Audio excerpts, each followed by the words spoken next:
many eminent personalities have delivered this development dialogue on various topics. And there were after a dialogue, and people used to reflect on the dialogue, and there used to be a discussion, question and answer. So this is a tradition. Normally for about an hour and a half or 2 hours it used to go. In the past, there are many luminaries have delivered this development dialogue. Brother, very long back, first and foremost, we start with Brother Mark Murphy and Professor Tirlushan Sastri, Nirmala Murthy Madam, Dr. Karmakar of NABARD.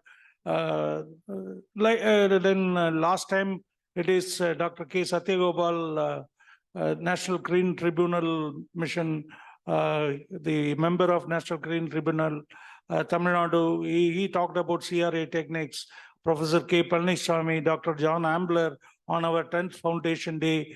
Like this, even the Tamil Nadu Agriculture University Vice Chancellor and many such reputed and well-known dignitaries on this specialized subject. They used to deliver a dialogue, and which has a high relations or relevance with the community. How do you take that actions for making the welfare of the society? We're making the equality and equity and empathy on the people, and that is the purpose of this tradition.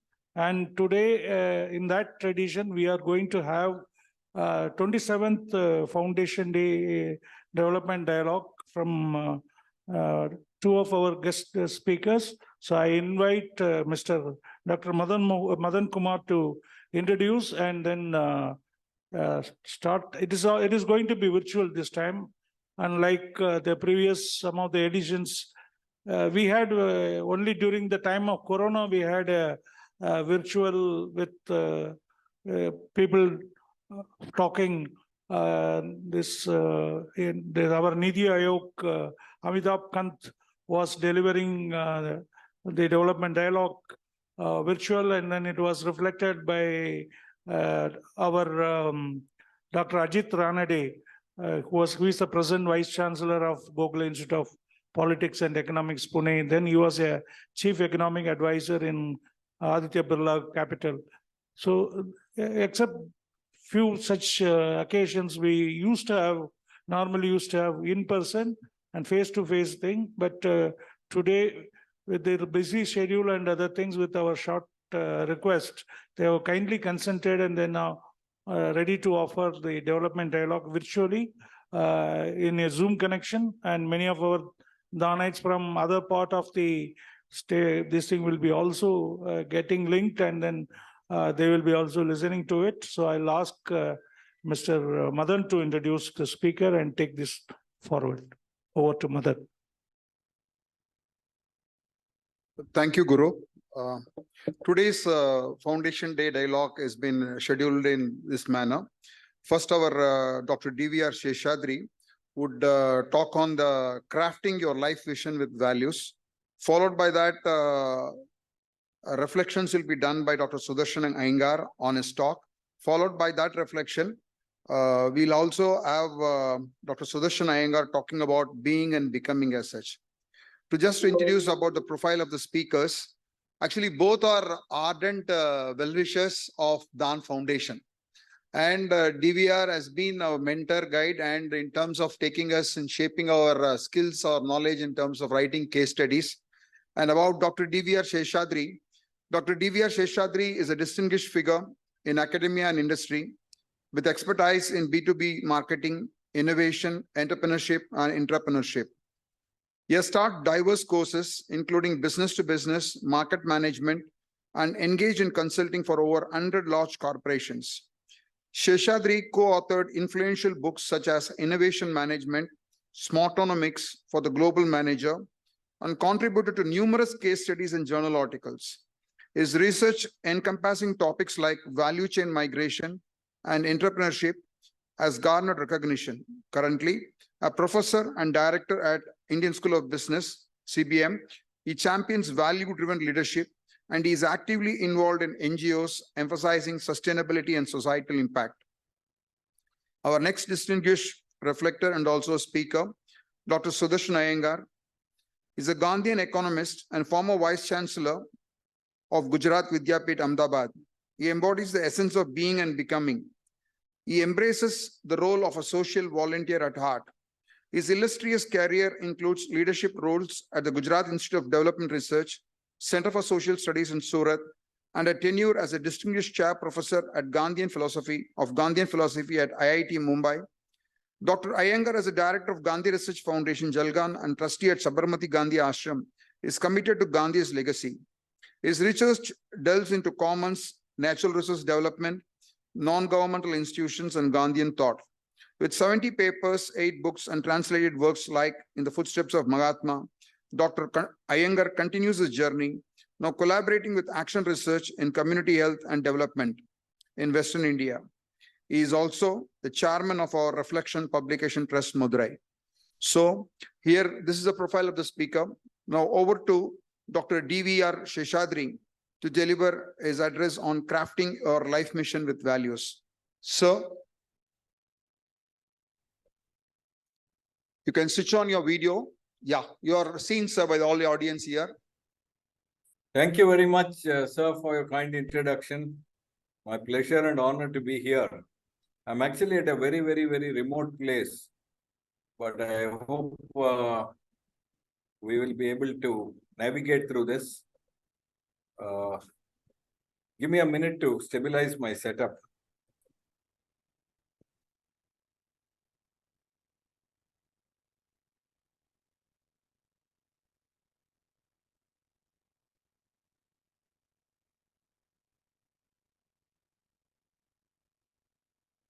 Are you able to see my screen?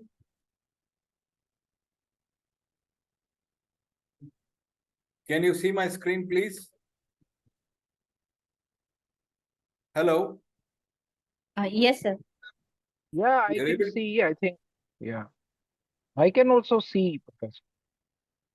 Okay. So, firstly, thank you, Dan, for the opportunity to interact with young people. And it's my pleasure and honor to be here. I'd like to start off with, some thoughts on how will you measure your life. People in the auditorium that I can see must be in their early 20s or late teens, maybe between 19 and 23. In another 70 years or 80 years, they'll become 100. And then they will look back and say, how will I measure my life? So that's the first part of the talk I'll take for about 10 minutes or 15 minutes. And this is motivated by the work of Clayton Christensen.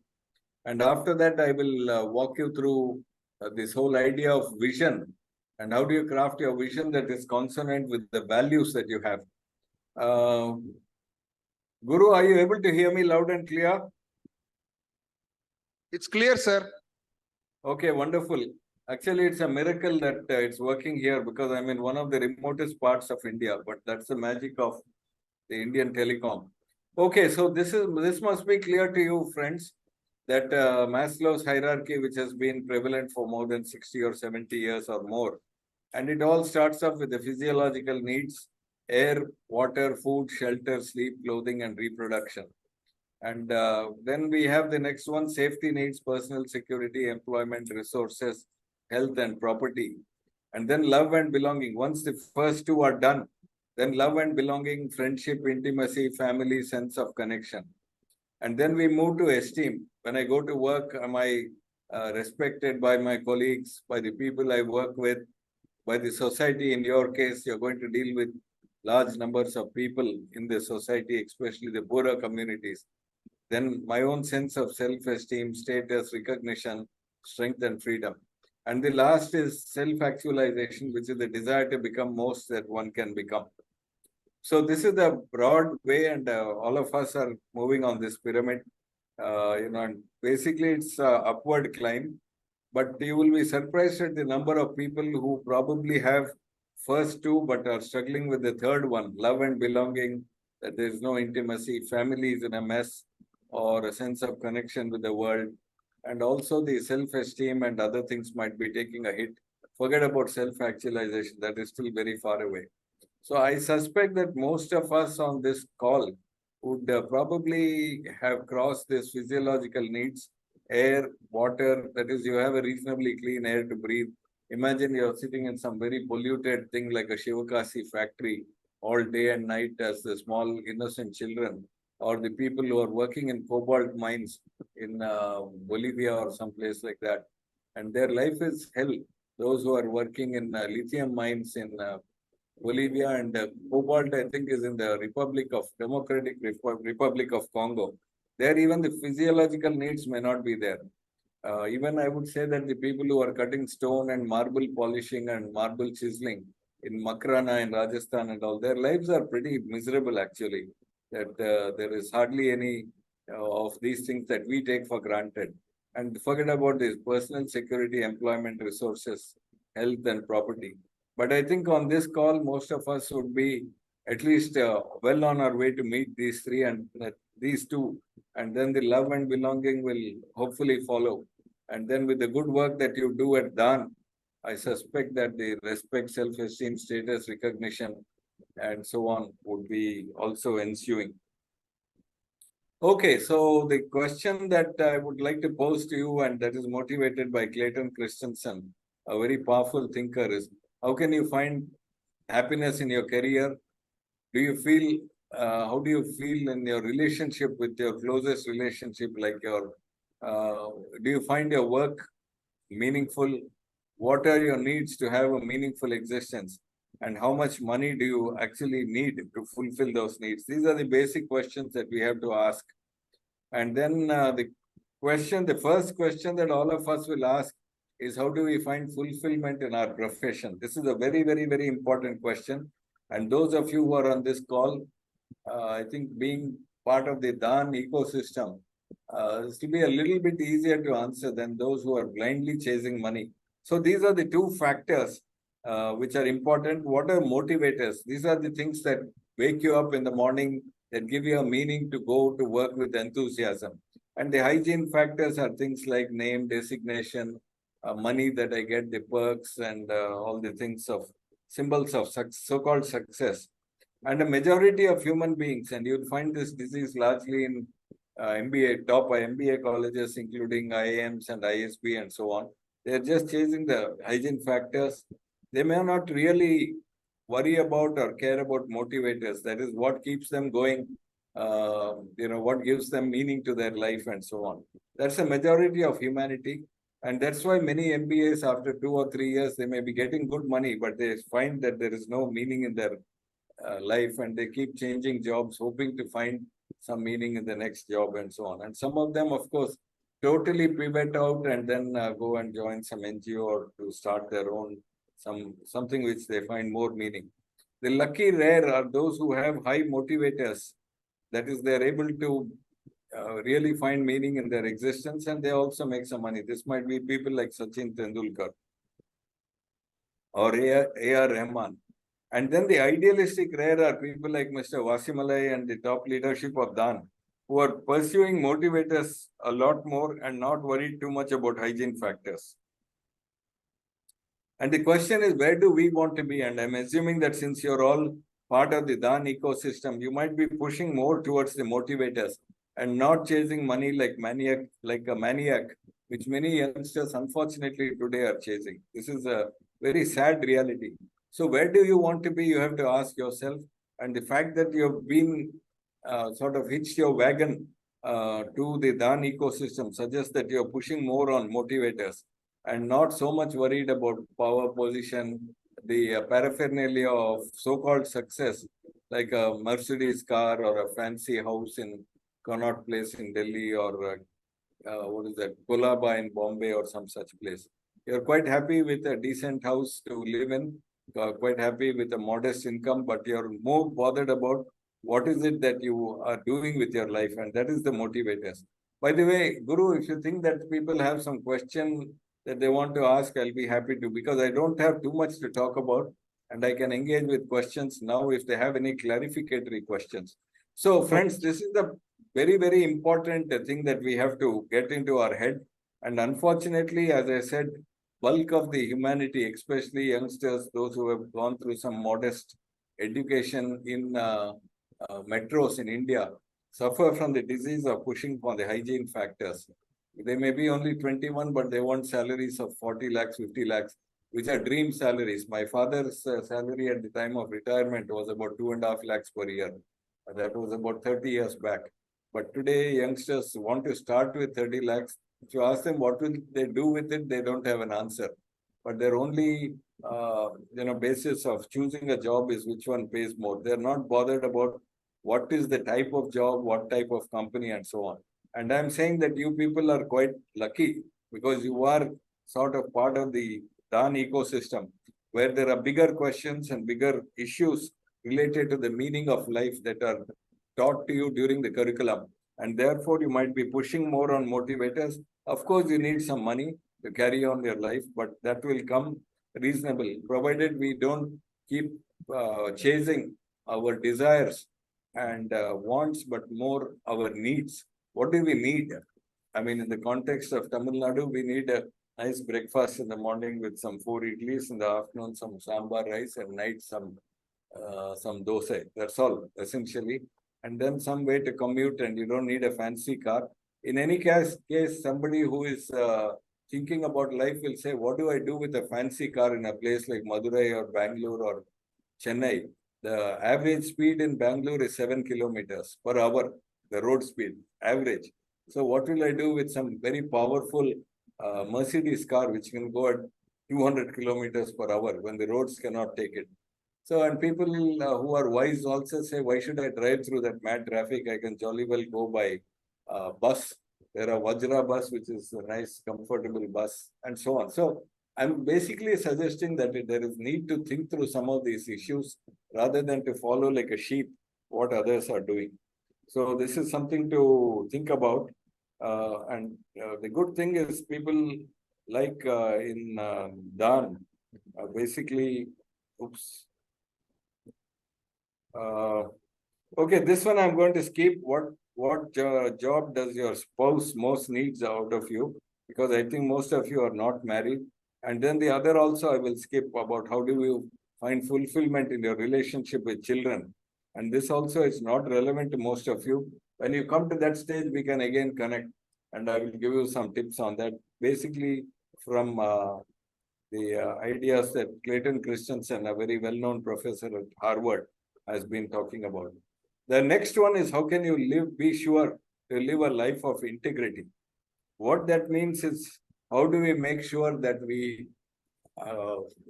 basically uphold the values that we consider are very important. And these values are essentially what we carve out during our early childhood, maybe from the age of 1 year to 10 years. These are values that we learned from our parents, from elders in the society whom we consider as role models, and also some grandparents if you're lucky to have been brought up in the midst of grandparents. That also is becoming a luxury today, unfortunately, because of nuclear families and the high stress of living in metros. But I think most of you come from smaller towns. And so you might still have a lot of connect with not just your parents, but one generation older to them also. And that's where you would have learned your values. And what is very important in this is it's very easy to compromise on values for making some short-term profit here and there. And this is the ethical. E means ethical, U is unethical. And this is the line that divides. And our conscience clearly tells what is the line that divides ethical and unethical. And basically, many people who keep getting into trouble are working very close to this borderline between ethical and unethical behavior. And once in a while, they are tempted to say, hey, let me cross this line, make some good money one time. And this one time, I'll jump into the unethical. And then I will carry on life again in ethical. But unfortunately, that doesn't happen. Once we cross it once and we're used to some making, behaving unethically and trying to profiteer from it, that becomes more and more habitual. And sooner or later, one day we will get into deep trouble. And therefore, Clayton Christensen says, it's not a good idea to say that I comply with ethical 99.9999%. It is much better that you comply 100% of the time and keep a safe distance with a borderline of ethical and unethical. You can see here, that those red marks are very close to the borderline, and that's where the temptation. But if you say no means no, I will keep a safe distance, then the temptation to even cross over to the unethical behavior is much less. So this is very, very important. So there are two key ideas that I'm proposing here. I'm leaving out how do you find fulfilling relationship with your wife or somebody, because that's our husband. That's not so relevant to you. I'm assuming all of you are very young and most of you are not married. For those who are married in this group, like Guru, they would have figured out how to find, fulfillment with their spouse by now having been married for 25 years. Otherwise, those who have not found that secret will learn how to adjust and carry on with life. But that is something we are skipping. But please remember the core idea I'm trying to present to you is that a lot of people go for the hygiene factors. Yeah. And then very, very few are lucky rare, like A.R. Rahman types, who are also pursuing the motivators and the hygiene factors. But those are very, very, very rare. And I don't think any of us on this call are in that rare. Otherwise, we would not be on this call. And then the idealistic rare are those who are like Vasimalai. You can see this purple dot here. They pursue their motivators. They're not really worried about salary, perks, and fancy houses, cars, and diamonds, and such things. But those are again idealistic rare. If you can be like them, so God bless you. But most likely we are somewhere here. But between these two, we have tried to push more on the motivators. Motivators are what is aligned to our passion. What is it that is aligned to the purpose of our lives? What is it that gives us meaning in life to wake up in the morning and say that the world is waiting for me? And so we try to push more in this direction while learning enough to carry on our life in a reasonable and dignified way. That is the first idea I want to propose to you of how will you find fulfillment in your profession. And the second one is, which is also very important, how will you live a life full of values?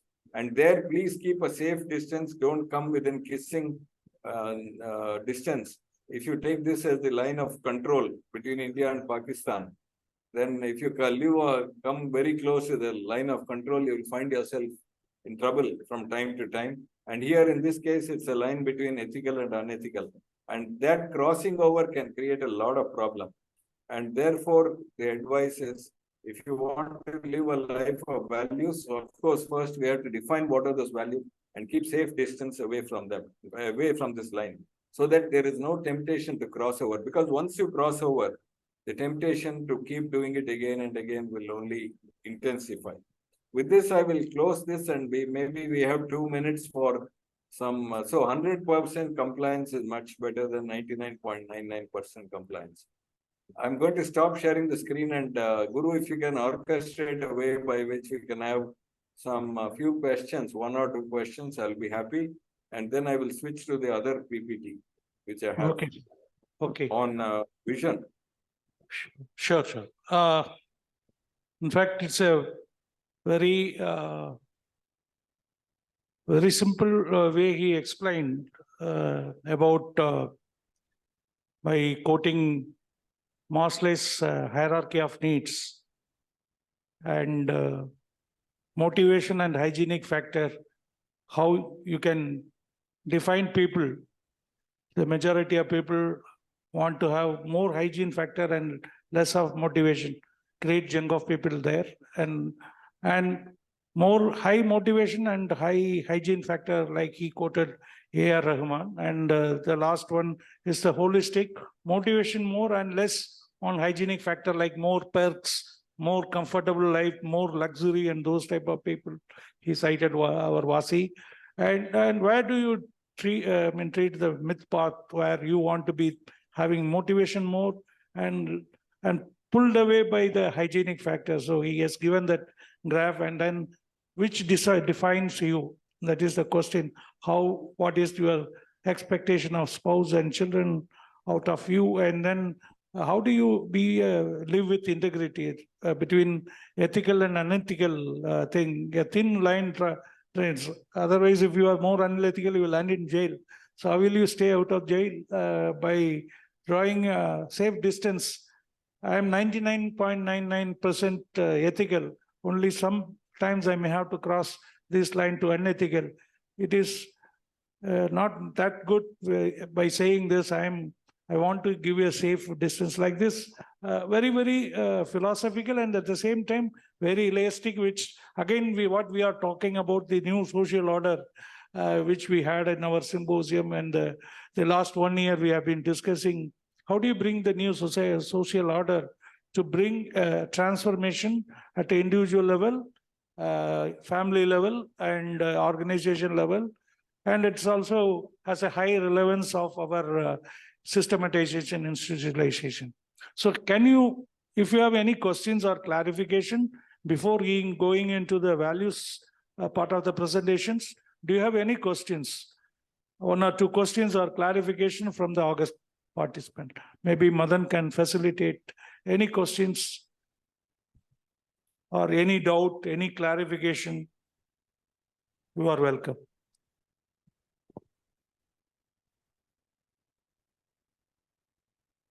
So you may be having some or other thing in your mind. It is not like we are human people bound to think. So we may have some clarification or we may have some experience also. You can ask in your own mother tongue, no problem. We can translate. Your Hindi, Tamil, Telugu, Malayalam, Kannada, Yeah. all are okay.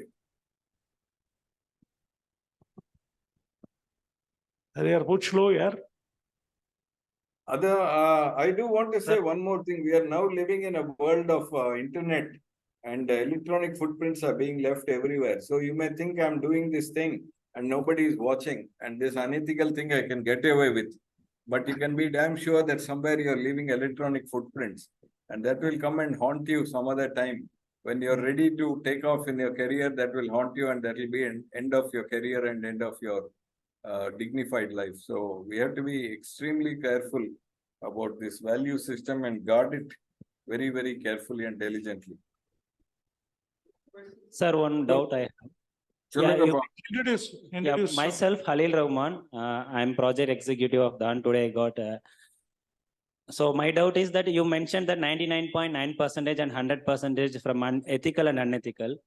So what is the much difference you want to say, sir? I'm not clear about that, because what is the difference between 99.9% and 100%? That is my question. No, let me clarify it. You know, the founder of ISB, and some of you may have heard, is a gentleman called Rajat Gupta. Rajat Gupta is the founder of ISB. He was the former global managing director of McKinsey, which is the top consulting company in the world. He was the topper from IIT Delhi. He was a topper from Harvard Business School MBA, and he worked very, very, very hard and became, over a period of 15 or 20 years, the global managing director of McKinsey, which is the top consulting firm. He had everything going good for him. He had about $400 million of personal wealth. $400 million. You cannot imagine in a number of crores, it is more than 3,200 crores or 3,500 crores of personal wealth. He was living in US, but somewhere there was a small element of greed in him, and he was on the board of Procter and Gamble. He was on the board of directors, and in that one meeting, he got he got information that the Procter and Gamble is going to do certain moves that are very, very strategic. And that was supposed to be a very confidential piece of information. But after that board meeting, he phoned his friend called Rajaratnam, who was a Sri Lankan American business tycoon, and gave him that this is what Procter and Gamble is planning to do. And Rajaratnam, who is in Sri Lankan American, he took that information and then he profiteered from it by a few thousand crores by just that piece of information. But unfortunately, that piece of information, that discussion between Rajat Gupta and Rajaratnam was recorded. And then the law in US took its course, and this man who had everything good going for him, so he could not have risen to the top level of McKinsey without being 100% ethical I mean, lithical most of the time. But that one time out of 10,000 events, one time he stepped into the unethical. That's what I call 99.999% he was ethical. But that 0.001% he became unethical because of some temporary greed. And after that, he was thrown in jail, and he was in jail for about 4 years. And this is something which ended his glorious career. He was humiliated a lot, and people really, he fell from grace. The crude example I can think of is if you're playing snake and ladder game and you have reached 99, you have reached 98, and if you roll the dice 1, you come to 99, and that will be a snake that will take you back to 1. Whereas if you roll the dice and you get 2, you will reach home, that is 100. I hope I'm making the example clear to you. So in his case, all that glory suddenly became worthless because people who respected him suddenly, even somebody like me said, well, what is the point? Because he's the founder of ISB, he still comes once in a while.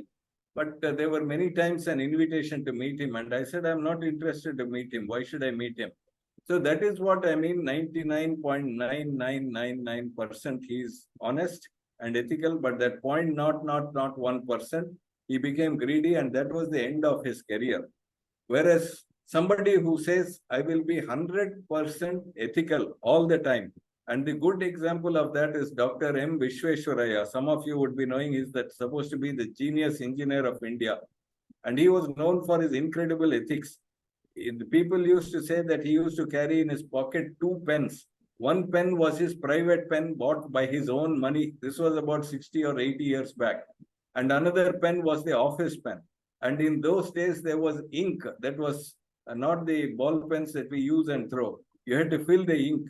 And he used to have 2 ink bottles. One was personally bought, and another was an office ink bottle. And when he's writing a letter to his home, he would basically use the personal ink bottle and personal pen. And if he was writing an office letter or signing for the office, he would use the office ink bottle and office pen. And nobody could point a finger to him in his of being unethical. That is the extreme example that is 100% ethical. And he retired and had a glorious life. And even today he is celebrated. I think 1 week back or 2 weeks back, there was the Engineers Day celebrated in India. And the name that came foremost in that is Dr. M. Vishweswaraya. I think it is Sir M. Vishweswaraya. So in my own career, I was MD of a company in Gujarat, and I was dealing with a chairman who was a crook. He went to jail in USA. And then the next chairman was somebody from Chennai. And he tried to also throw a lot of mud at me. But because I did not do anything unethical, I survived. But that Chennai chairman also went to jail. So it is very, very, very important to desist from or resist temptations. People will say, there is a quick way to become rich, and I will show you the way. And if you get tempted by those type of shortcuts, you will have serious problem. And in today's day and age, one may also end up in jail. I hope it is clear to you, my friend. Yes, sir. There is another question from the chat box, sir. The question Yeah, is, please. sir, there is another Yeah, question. please read it out. Yeah, how we can improve or increase our self motivation or drive as the Okay. years go by in the life of service. Question is very simple, that how to improve or increase our self motivation drive. Okay, I'm going to answer it in the very next talk, which is about how do you build your vision. So please bear with me, and then you will get the idea or answer to that. May I move forward, please? Yes, sir. Yes, sir. You are. Okay, so right now what we talked about is values. Very important to define those values and guard them very carefully and not deviate from those values. And then the next is how do you build your life vision? So the vision is broadly this big circle that you see. This is the Doordarshan symbol, as you might recognize. But this is actually a very beautiful work by a gentleman called Jim Collins. How will you build your vision? And there are 2 parts. One is called the core ideology, and the other is called the envisioned future. The core ideology has 2 parts. One is core values and core purpose. We talked about values in the previous half of the talk. And the core purpose is, why am I living? Is it to just have some, make some money? Is it to have good sex? Is it to enjoy? Or is there a deeper purpose of my life?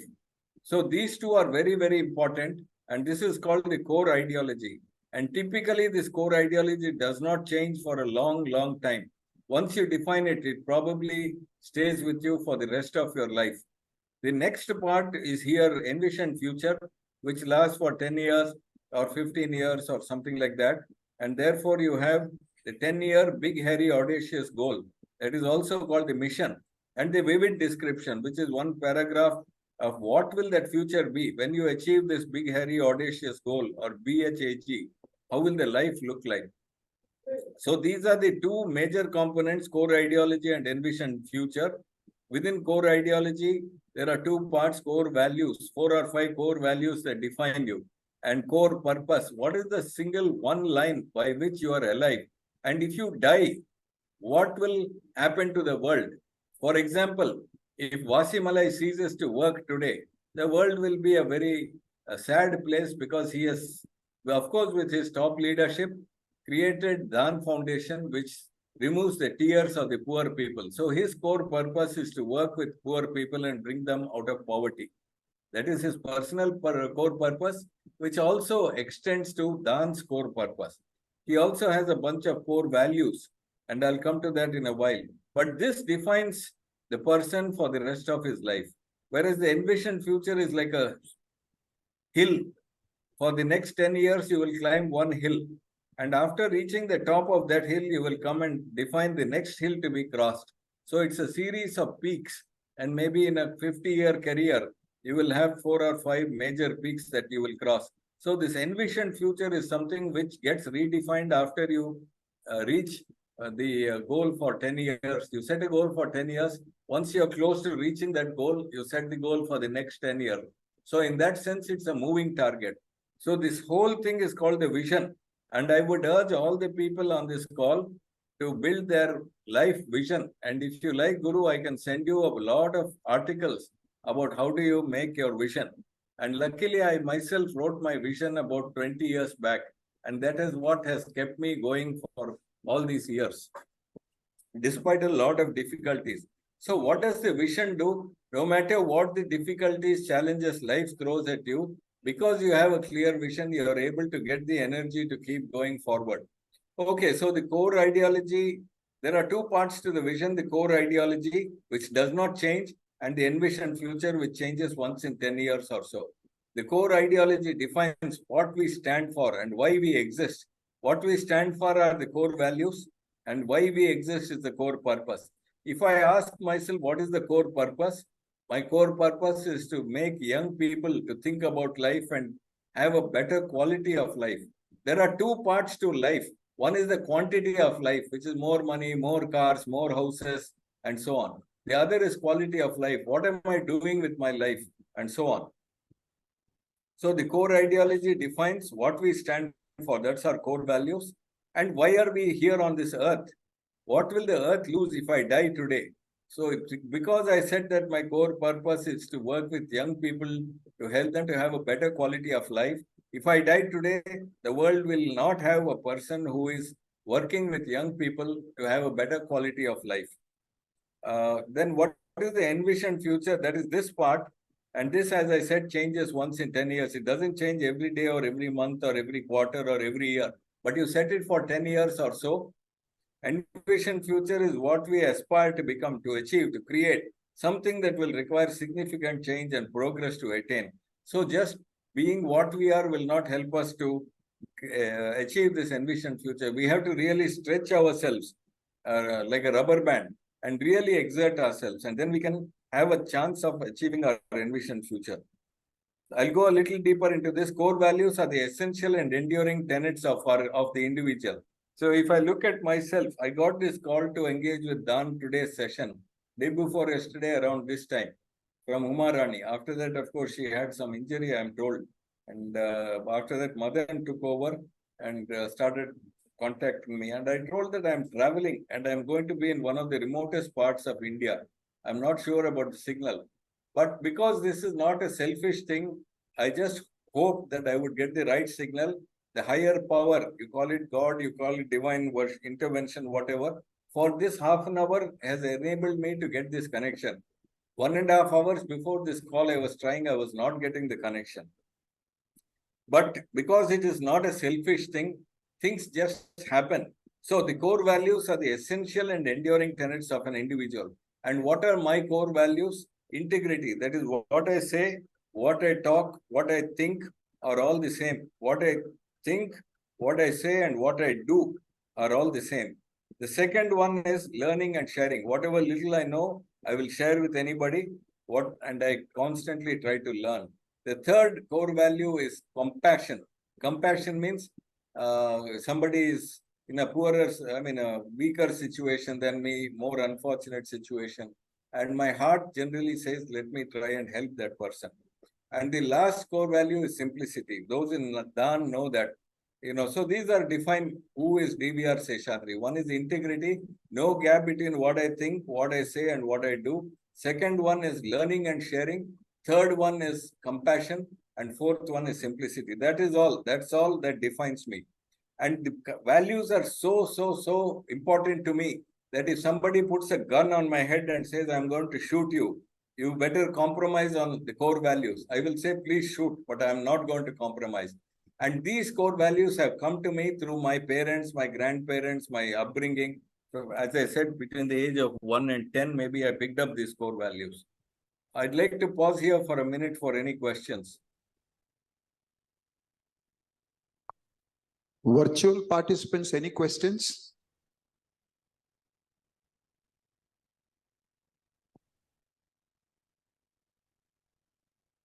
Okay, if there are none, I'll move forward. It's a small set of timeless guiding principles. Core values require no external justification. So I don't have to justify to anybody why I am holding those core values. Why did I get simplicity? I saw my father, he was a big achiever, but he was ultra simple.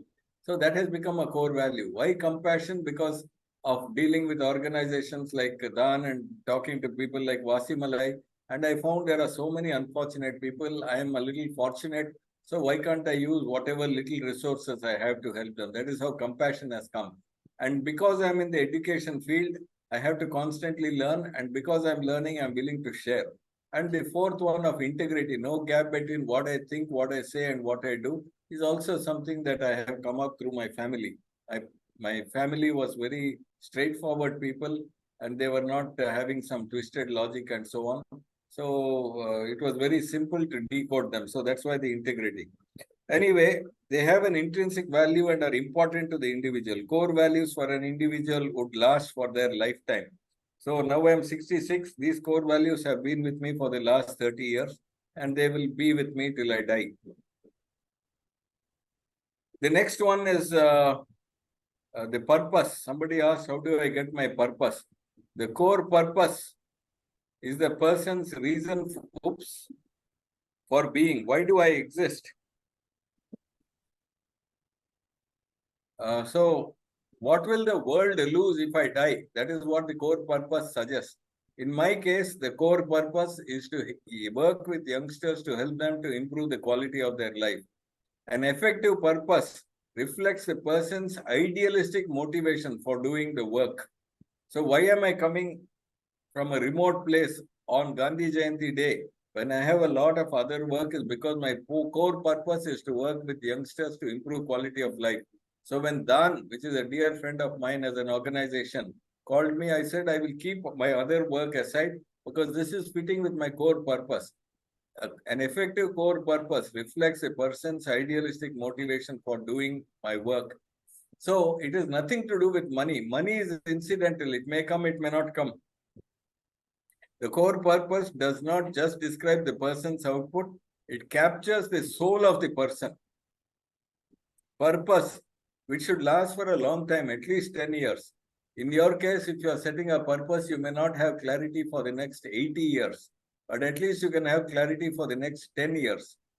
It is not a specific goal that you want to get some PhD. That is not a core purpose.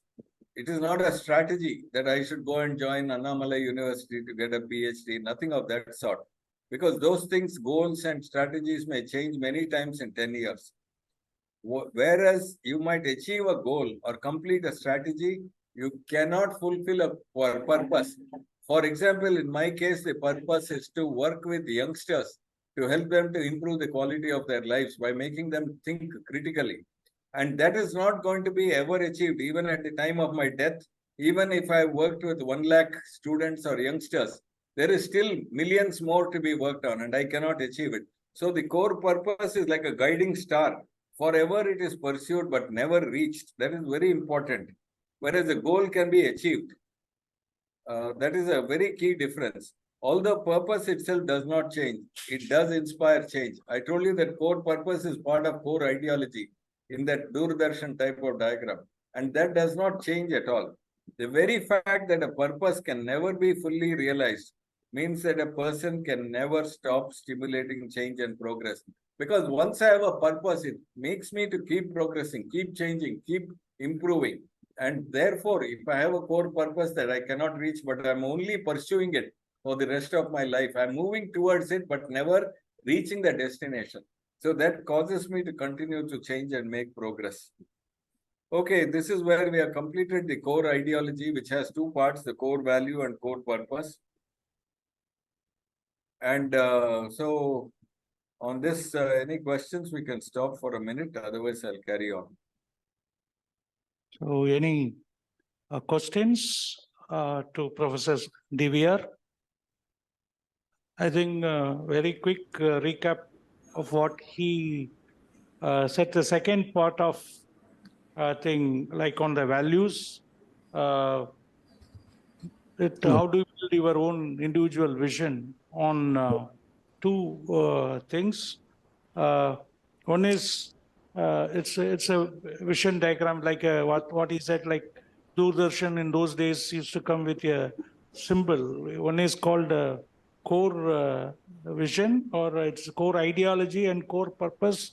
And then once you have this, what you will have for the envision future, which is for next 5 years or 10 years, what is your vision?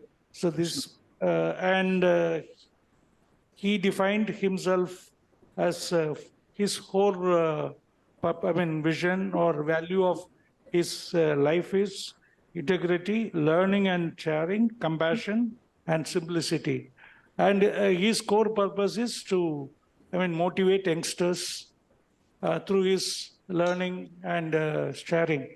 That's why he is very much passionate about teaching and writing cases and educating youngsters, creating, motivating them to think creatively and come up with this thing. So like this, each and every one of us, we may have this, unless until we search internally and unearth, then we may be able to know what is our vision, what is our purpose of living, and then how do we see the next 5 years or 10 years, where do you want to be?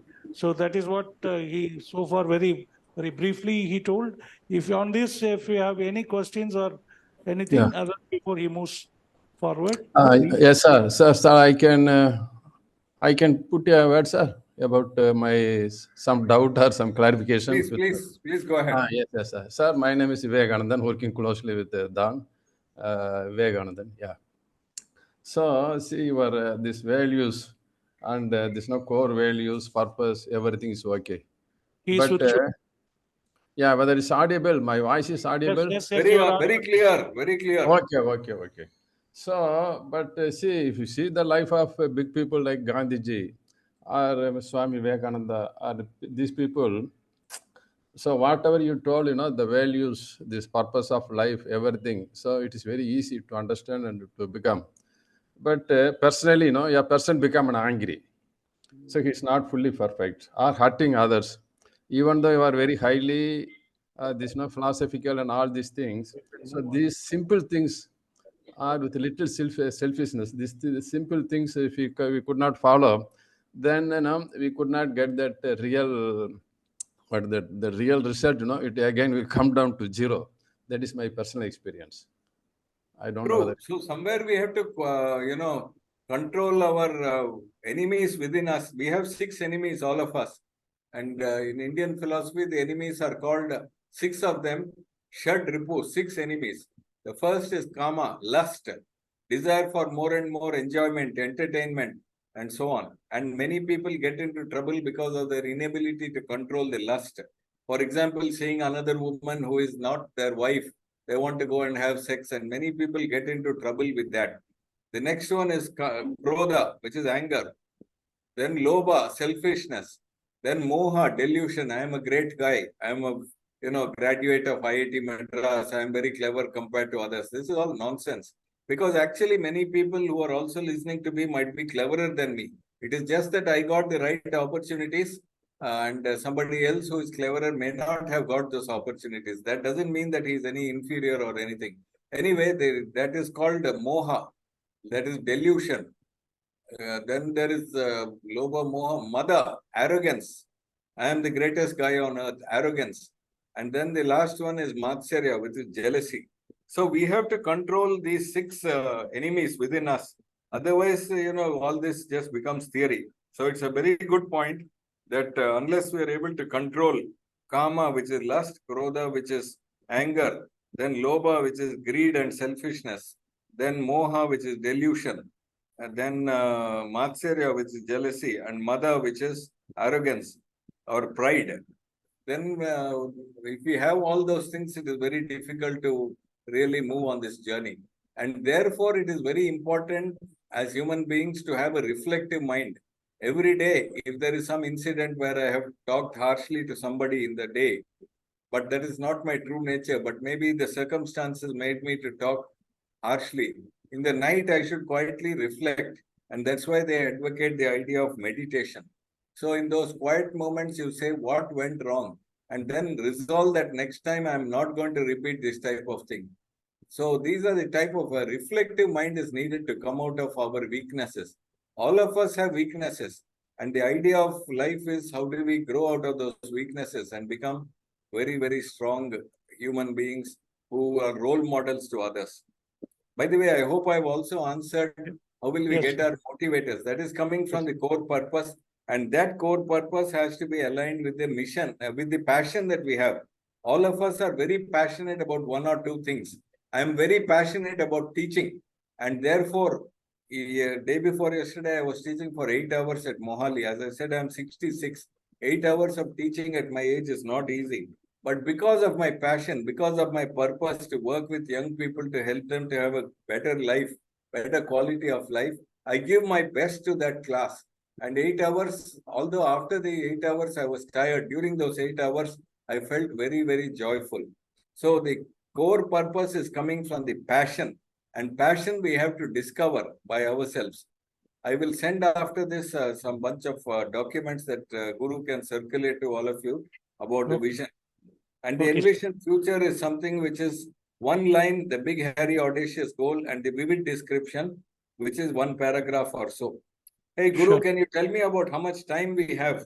So another 10, 15, you can, next speaker is also waiting. Maybe you can wind up in another 5 minutes, synthesize it so that Dr. Sudarshan Iyengar will give a reflection on your talk, and also he will talk about being and becoming. Okay, so friends, Yeah. I hope the core values and core purpose are clear. Yes, sir. And Yes, sir. then we shall move on to, you need to ask yourself, what are the core values that I personally bring to my work? What would you tell your children are the core values that you hold at work that you hope they will go hold when they're so valuable that you're hoping your children will also carry them?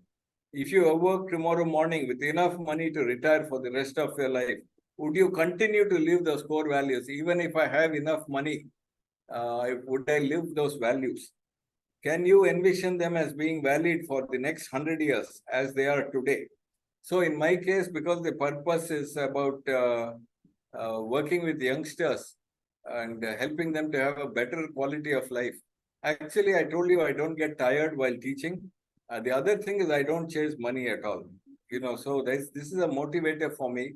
And in the recent past, I have stopped taking any consulting assignments which are paying money.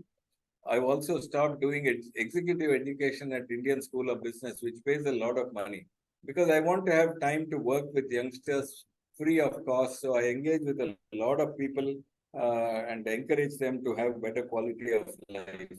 Okay, the next one is the big, hairy, audacious goal, which is the second part of the Doordarshan diagram. We called it Envision Future.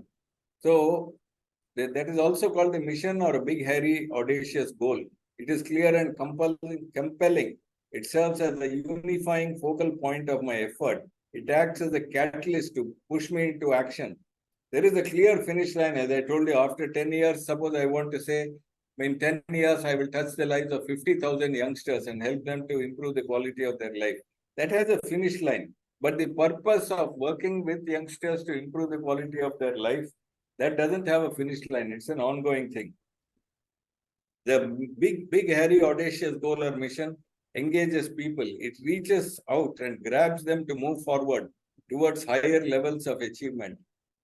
The last one is vivid description, which is when I achieve that big, hairy, audacious goal, how will my life look like?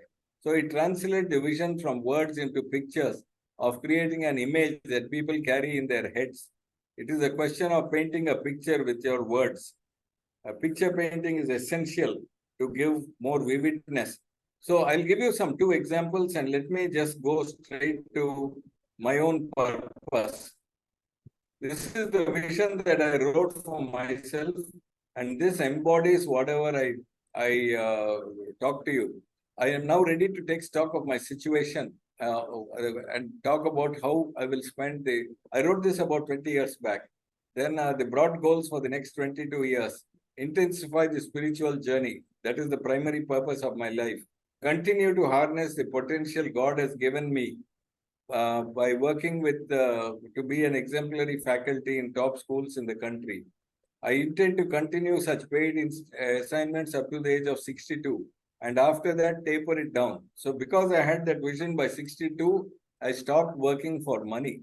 I intend to increasingly spend time for social good with no expectation of any financial returns. From practically 0 hours spent per month presently in the service of society through unpaid exertion. This I wrote 20 years back. I'm hoping to ramp up this progressively so that by the age of 62, I will be able to spend much of my spare time in educational establishments by doing free service. This and then it goes on to talk about what is the primary life of my life endeavors, and then how I intend to spend my day, how I intend to spend my activities, and so on. So this gives you an idea. This is a very simple one-page document, and that's all we need to write about ourselves. The format is core ideology, which has core values and core purpose.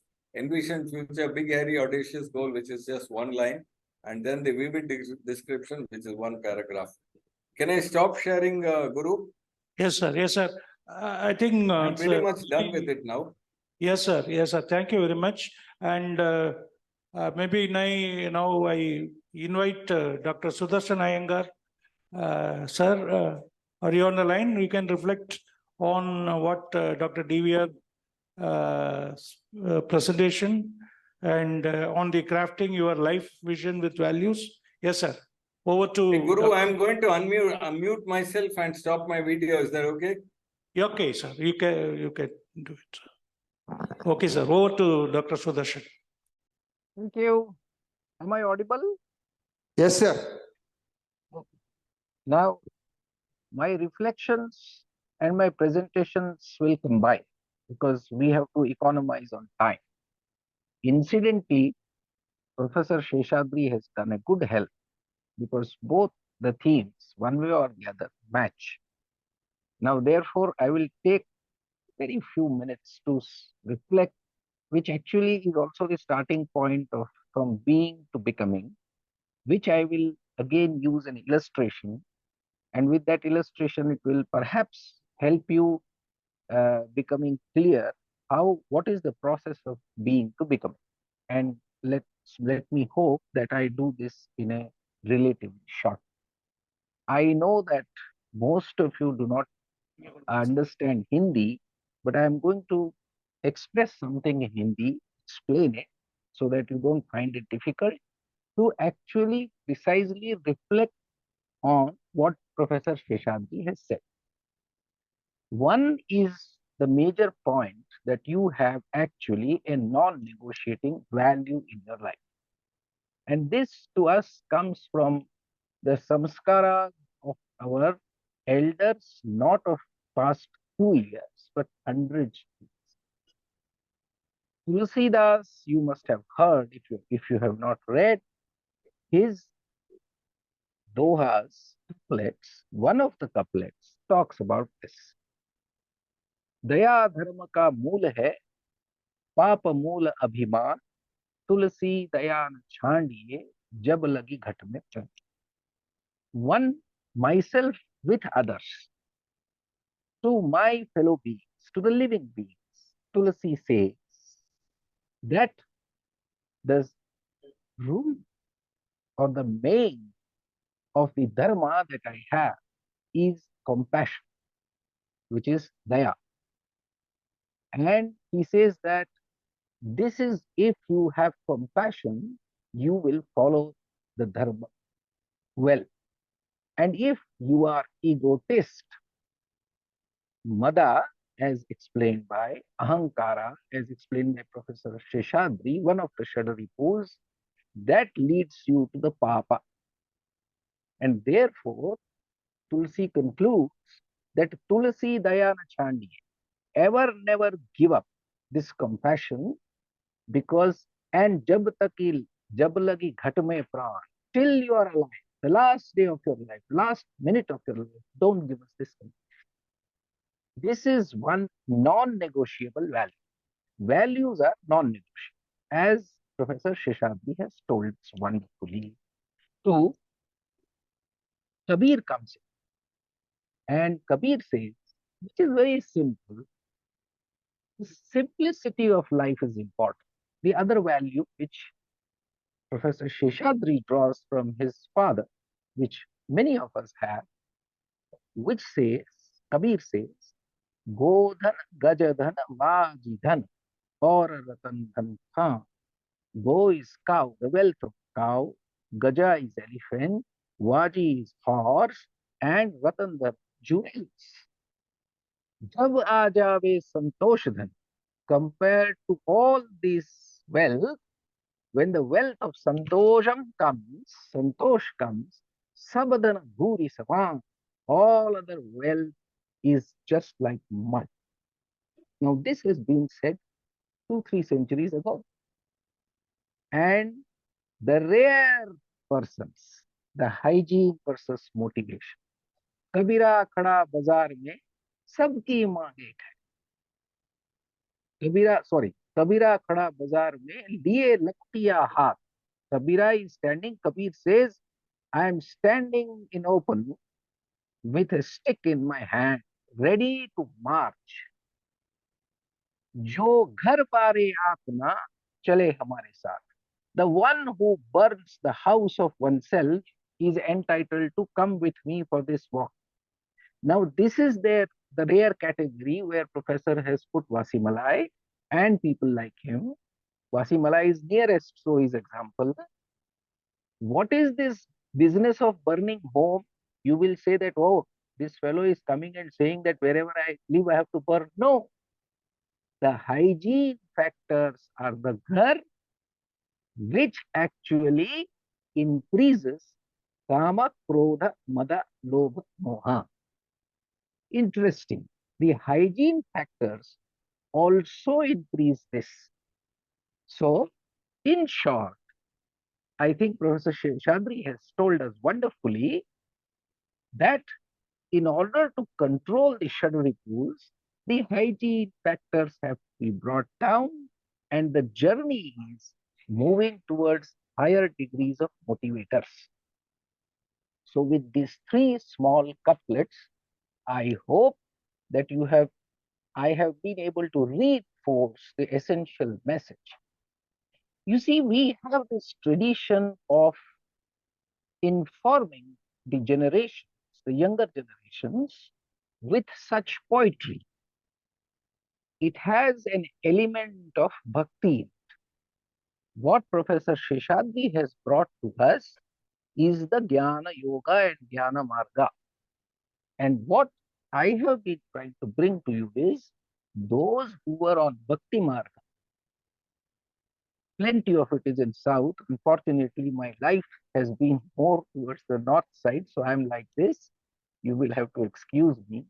Sariya Tamilu pesh mudiyadappa.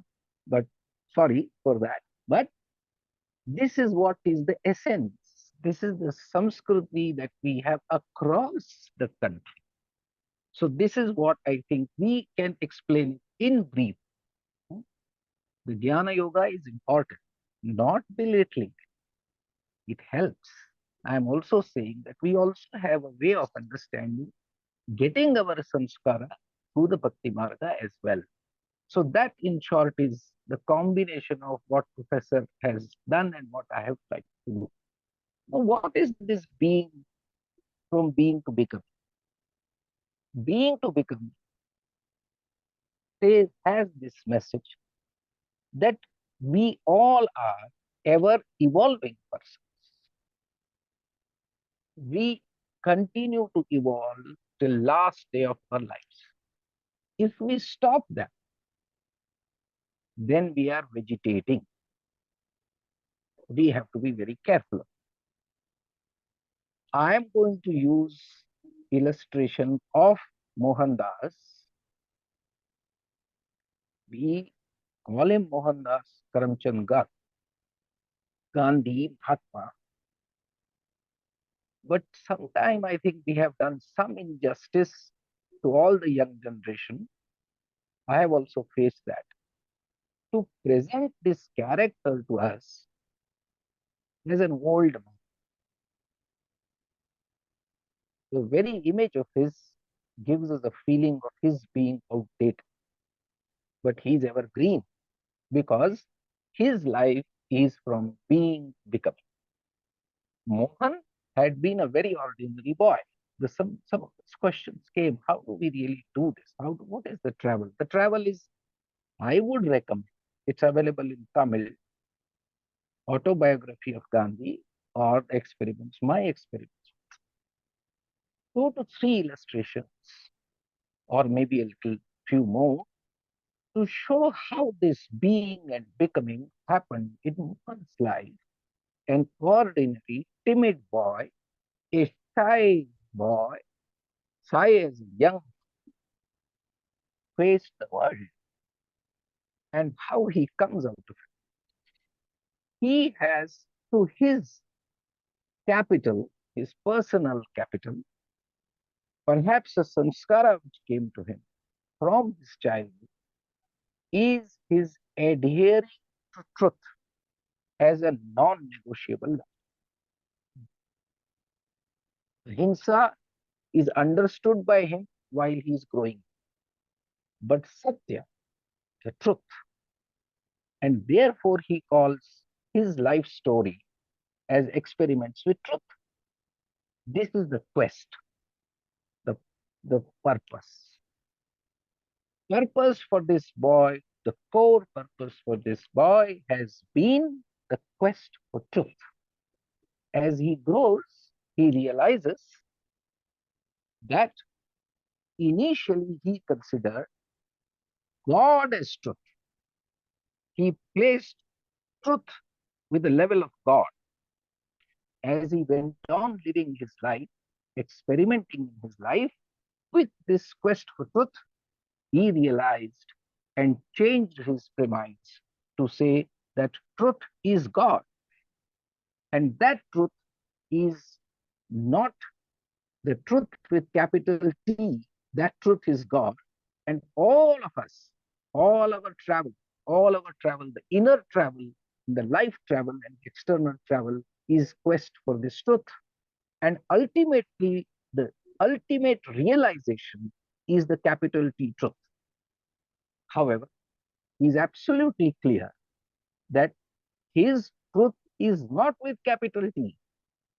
Therefore, his T with his truth with small t is falsifiable, and there has to be a preparedness in my life, except if some other such truth comes forward. So this is the experiment and this is the journey from being to become. Be conscious with yourself. Ever eternally growing self is the key of from being to become.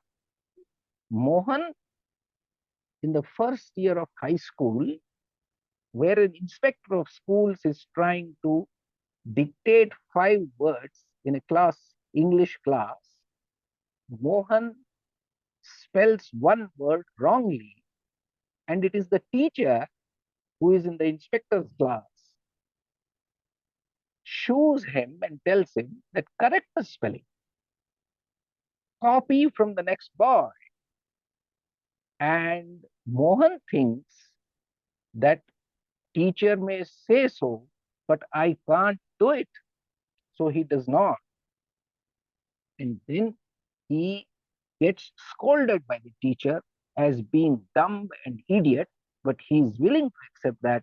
But he says that, sorry, sir, I can't do it. This is the Satyanishtha that the boy has. Now, this reflection, ever reflecting on the self behavior, is the key of his becoming. He's growing up a little. Now he's in his teenagers, where in those days, like everybody, he also feels that he needs to save the country from the British. But the point is, how do you protest and fight with the British? You can't do it with Ulchar. You have to do what? You have to eat meat, you have to become strong. Now, if you have to do that, then he is coming from a pure Baniya family, which would not touch me. But in order to save the country, a larger goal, the larger goal is save the country, and therefore you may give up your vegetarian habits and become non-vegetarian. That's what he tries to do. But in a few days, he realizes that he has to lie to his mother that he is not hungry. Because whenever he has eaten meat, he has to lie. Please reflect on this. Have we not gone through ourselves many a times? But is there any Mohan which was sitting inside us, which was calling us that if truth is your non-negotiable core value, then your action also should be consistent with it. The external purpose, higher or lower, you cannot compromise on. So this is the non-negotiability that this teenage boy does. You all know there is another incident where steals with his brother and then writes a letter to his father because he is not comfortable. There is another Mohan who keeps calling him. This is Mohan calling Mohan. And the process of becoming is ever Mohan calling Mohan. We all have our Mohans inside, our Mohinis inside. We do call, we do get this call, but we don't respond to it. And therefore it becomes difficult for us evolve and have this journey of becoming where we are trying to live a life with values. And these values are important not only for self-development. Gandhi doesn't stop there. These are important for us because ultimately we want to build a society that is in harmony. This harmony we are seeking is with self, with the other beings, and with the nature. And we are in deep trouble because our own handling of ourselves, our behavior with others, and our interface with nature is not in harmony because we are not at harmony with ourselves. Now, this is the entire thing of being to become. It is this harmony that we want to gain within. And it is this which, as he grows up, he calls that What is his point that he is making? Like, we are all influenced by our material life, and we all get need, greed, comfort, luxury, everything. Where do you stop? Now, if we have to stop and if we have to behave with some commitment to the core value, then we have to accept this premise and reject a premise of the modern economic thought, which does not consider that the economic agent that is in us has to also be simultaneously an autonomous moral agent. Maybe a little difficult for you to understand, and we can explain when we have time, but please remember, the economic agent in us who tries to understand only the signals of market and budget, you also have to be informed by your moral agent, which tells you about these values.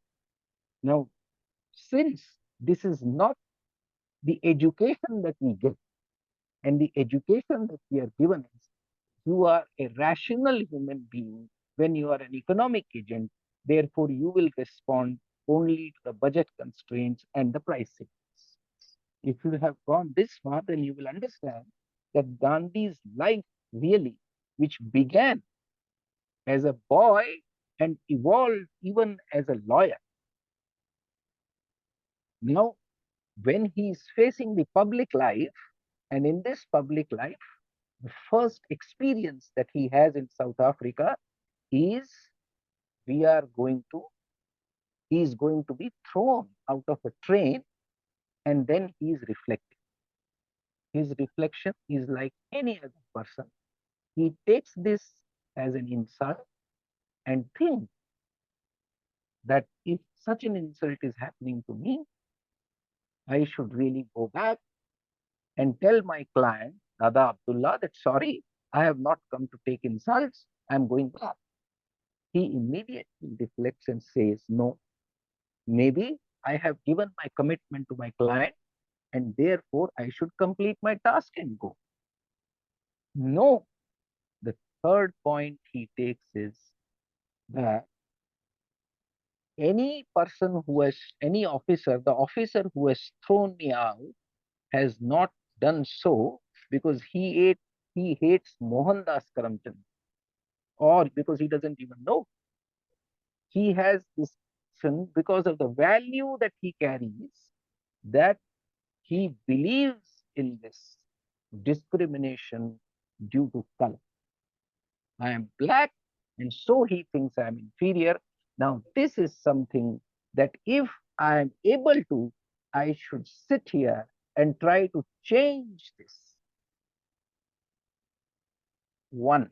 And two, about the insult and the physical torture he goes through more than once in South Africa, he decides that when I am trying to address a social issue, and in the process, or let me put it more clearly, his core value, if I am working for the truth, if I am pursuing my truth, and in the pursuance of the truth, suffering is essential, you have to suffer, and from why I want to be on this side and with a fair distance of 100% on this side, on the ethical side. And do you think that it is easy to be only on ethical side? Some person makes decision for the self, but if some person is working under someone, then what happens? Then suffering happens to you. You have to suffer.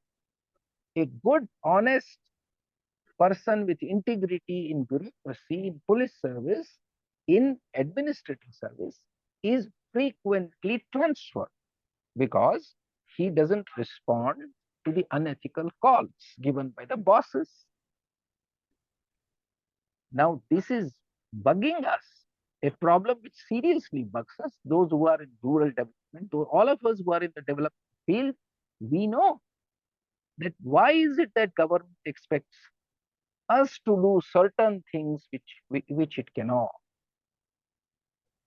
And they are very happy because all the things that are to be done honestly is pushed to us. And wherever there has to be a wheeler dealer, you have to go to a bureaucrat or to your political representative. Now, if you are honest and truthful, you will suffer. So Gandhi takes a decision in South Africa as at the age of 25 that in my public work, anything that I suffer individually, I will not seek any grievance redress for my personal justice. Now, this is something, this journey of his evolving of his self, his truthfulness, transformed this person from an ordinary England studied barrister to a person who becomes high in esteem of his fellow beings and takes a leadership. Now, this is how he has evolved. Therefore, from being to becoming is a journey where you have to be aware that for your core values, which are non-negotiable,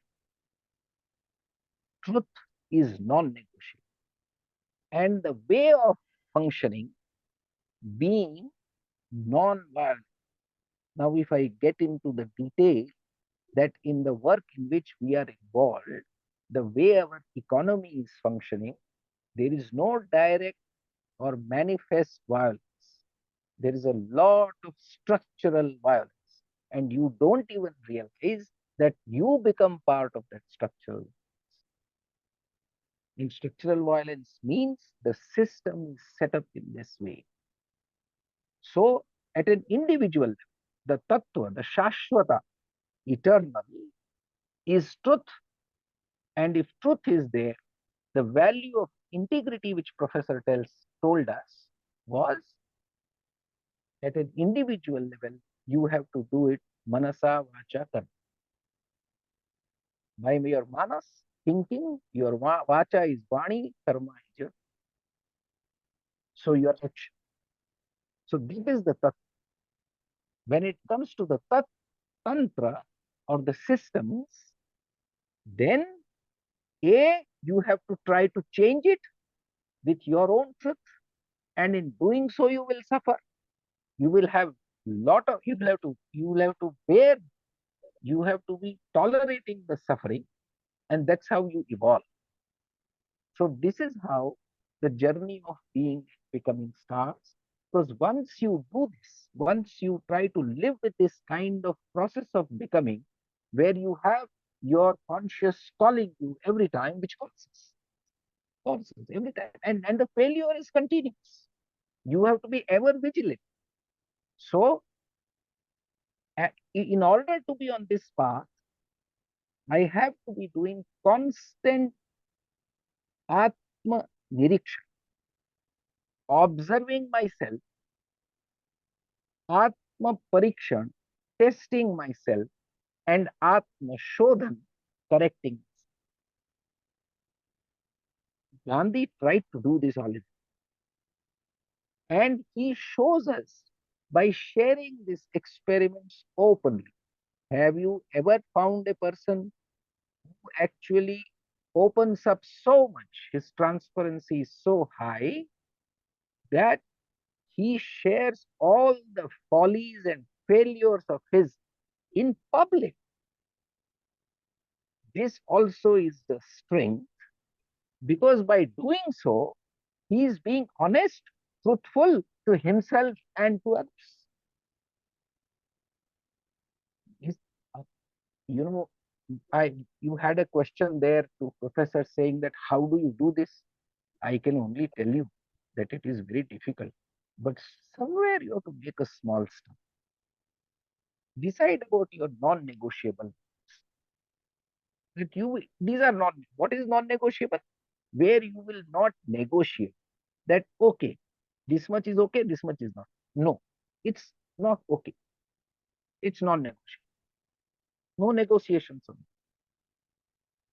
Living those values is a test, and try to do it by simply taking small steps. It can come in the matter of standing up for something, standing up against injustice, standing up against oppression, standing up against corruption. Anything that you think you can begin with, try to do.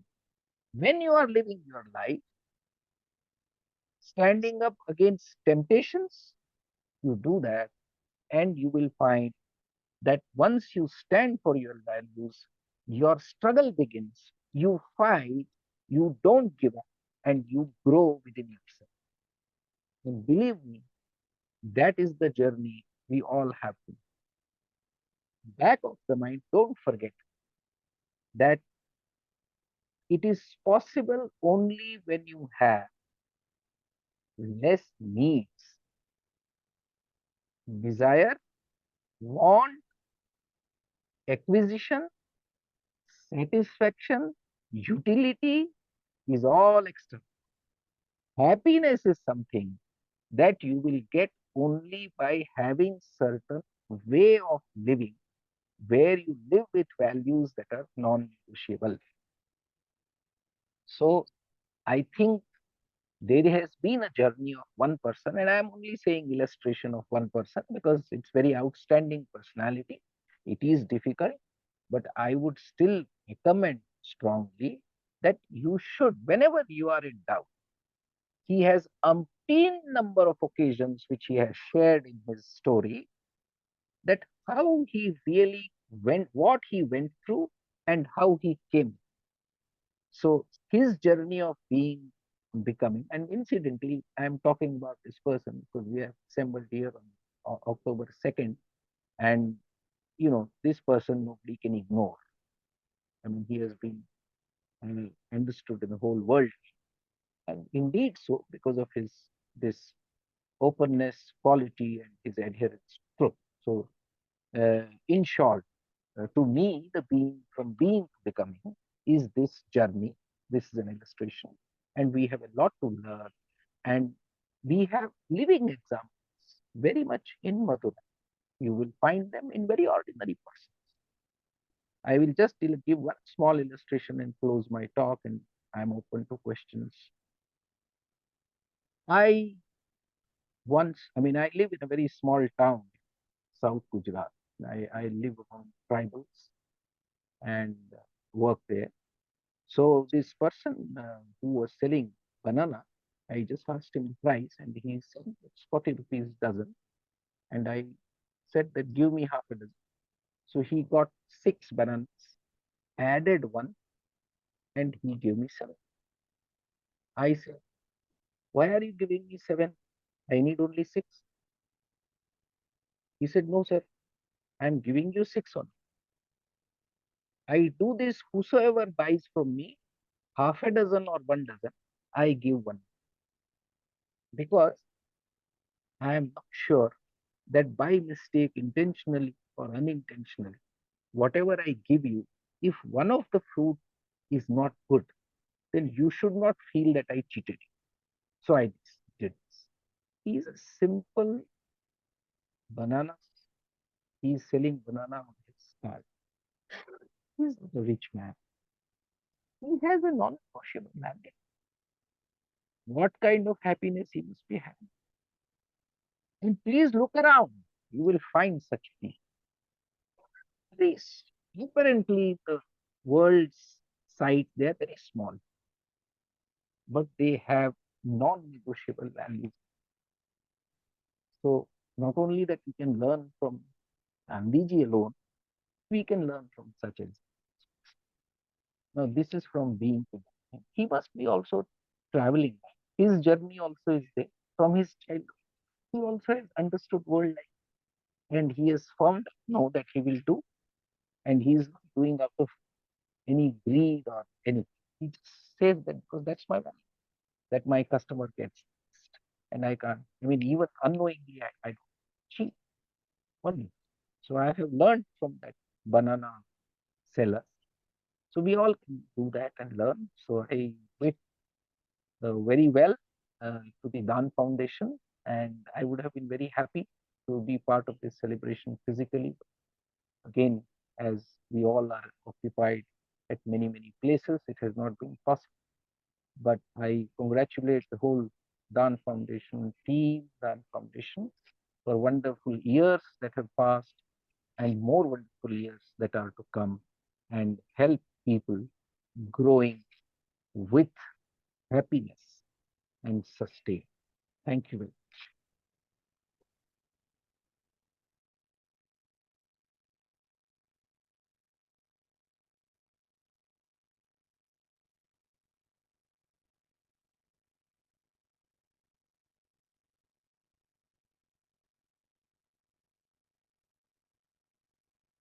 Yeah, any questions to the speakers are welcome.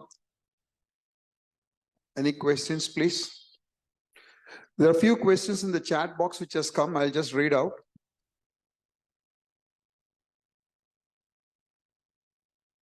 One question is how to align the family with the core purpose and passion of an individual, which means a person has a purpose and a family has a different thing, or their aspirations are different. How to make a balance, or how to strike a balance in that? That was a question, sir.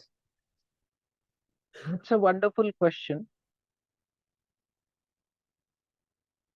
I think, you see, what happened was that, as Professor said, and that has also been my experience, it comes very slowly.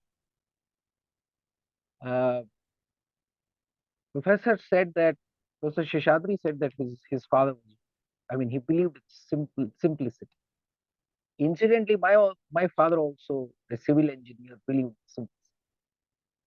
There was nothing. I mean, there was no motivation. I mean, we lived simply. So that came very, because my father and my mother, of course, my mother cooperated in living simply.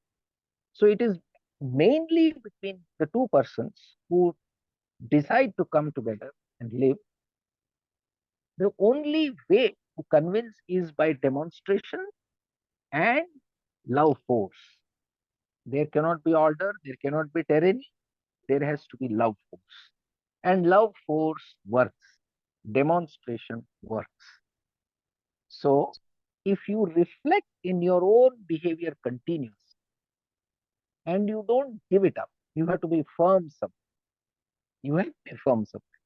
Like I decided, for instance, I explained, I mean, the Sivakasi was referred to, and I have been working in the civil society field for a long time. So my child, of course, when he was growing up, he was also fascinated by our Sivakasi, what you call it.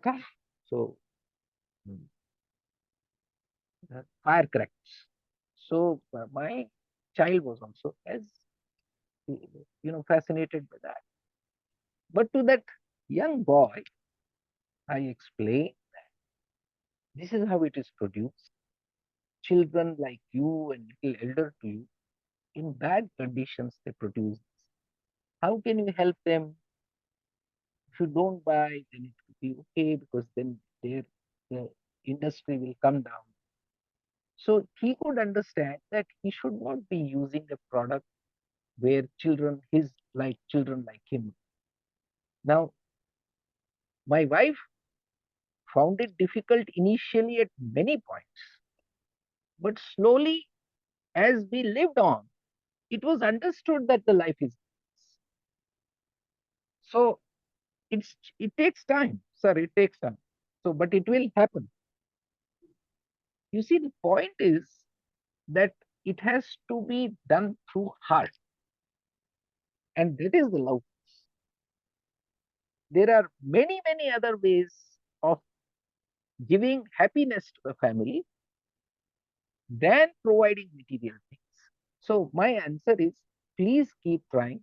It's not one day affair, but it happens, and it happens firmly. Where it does not happen, then please, you don't give. You don't give. You just say that this is what it is. I think that this is how we should live. I am going to live like that. You listen.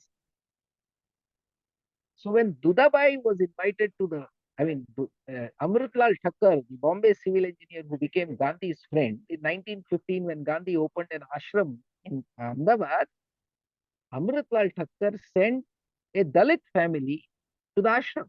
Everybody in the ashram revolted. Says that Dakshina Africa was separate, Phoenix was separate because we were living in foreign. Even Gandhi's wife, who had been growing with him, simply said that, no, sorry, not this time, not in India. I cannot live with this family because this is a Dalit. So Gandhi told her, he told everybody, and he told his wife, Kastur, also, that listen, lady, this is my value, non-negotiable. We have to remove this blot on Hinduism. Everybody of us will live with love and together. They will eat, drink with us, and live with us. All of you may leave this place. Myself alone will stay here with that family. Firmness. Then of course we know that everything, and that became a value of society, for which of course I continuously fought. So this is the nearest that I can get. So from being to becoming is a process, and it's quite painful. We have to go through painful, but not sacrifice our commitment to our family, to our whatever, wherever we are. How to keep ourselves motivated? That professor should have answered. Motivation, drive. Is there any new question there? Yeah. How Any to other? align family? How Yeah. to align family? How to take failures or fail to achieve intent? See, the failure is something that you don't really have to be one. If you don't fail, will you try another? How can you become? Gandhi has failed so many times. 1921, non-cooperation movement. The whole country was burning. Everybody has to, I shouldn't say burning because it becomes violent. Hundreds and thousands of people had given up their government jobs. Everyone had come to street, and it was decided that in 1 year, India is going to get Purna Swaraj.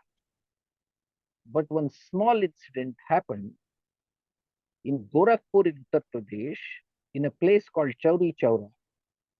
And there was a police station, and this police came to control the mob for whatever protest they were doing, and mob actually reversed and attacked the police.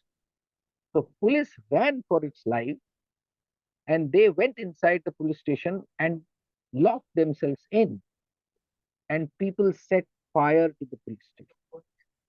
As soon as Gandhi learned, he said he apologized with the government, British government, and he said that I am withdrawing my non-cooperation movement. And most politicians in the country thought that nothing foolish can happen than what this politician is doing. Gandhi is not a politician. Non-violence is for him a non-negotiable value. That was his failing. Please remember, Gandhi has come out of his failures. Only Gandhi, I'm just illustrating Gandhi because I keep talking about the personality everywhere, but in our own lives. Failure is essential part of the process of becoming. Nobody is exempted in this. So please don't worry about your failure. Try and try again, and you will And don't worry about success. Please, there is nothing like success. You have done what you are able to do is success. So in that sense, the failure need not dissuade you from giving it. Don't give. Because what is non-negotiable cannot be given. Then it is no longer, then it is trade-off. Then you are willing to trade it off. If it is not tradable, if there is no trade-off involved in that, then it is non-negotiable. Then don't worry about failures. Keep trying. Thank you. Thank you, sir. I think people may be having a lot of questions, and please write to us, and we will also send our queries to and get the answer, because it's a long day, and both Dr. Sheshatri and Dr. Sudarshan Iyengar is known to us, and they are also part of us. They are in the board of the Dawn Academy, and also Sudarshan Iyengar is the chairman, as Madan said, in RPT, Reflection Publication Trust. And Dr. DVR said from his own personal listing how you can vision yourself as a, and how do you write your vision? He has shown his vision in a one-page write-up where he want, and then after 62 or 60 and 70, he wanted, just move away and move spiritually, and also teaching youngsters and make them creative thinkers. That is what his passion. And he narrated his own, characterized his own figure into four indicators, or whatever the four characters he has explained. And similarly, the long association of he was a professor, vice chancellor of Gandhi Vidyapith, Sudarshan Iyengar.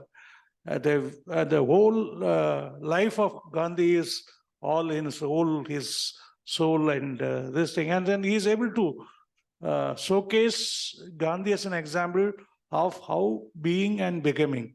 And from the incidents of Mahatma Gandhi's life, from the young Mohan Shah's corruption to when he was a youth in South Africa, and also the last question which he has explained, failure is a learning. You never give up. And he also cited the Sauri Sambaran experience, where Gandhi has withdrawn this non-cooperation movement against the government. And there are a lot of very, very unique living examples have been given for us to motivate us to see within ourselves the purpose of being with Dhan to serve the community. It has to be re-cemented in our own. That is why the Foundation Day dialogue has enriched our thought process. It's also brought a lot more conviction that we are in the right path of the two dialogue, drafting our life with the values and also being and becoming. So on this occasion, on behalf of Dhan Collective, it's my great privilege and happiness to thank both great speakers, Dr. Divya Sheshatri and Dr. Sudarshan Iyengar, for accepting our request and coming on the line. Despite being having a very remote place in both of them, having a limitation in the connectivity, and God's grace, we couldn't lose their speech in any single part of their speech in this more than an hour and of almost 2 hours of dialogue, and it enriched us, sir. Thank you once again, and let's all stand for national anthem. Academic students, please come. 2-3 people. आ जाओ भाई, जल्दी जल्दी.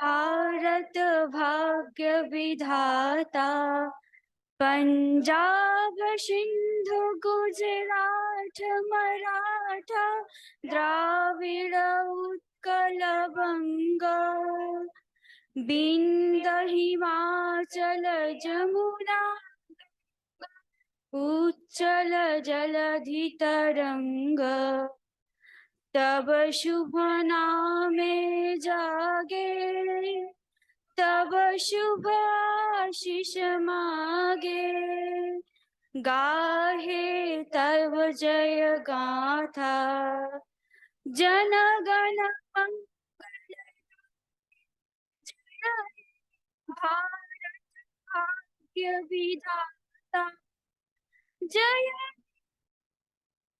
जय जय हे जय जय जय जय हे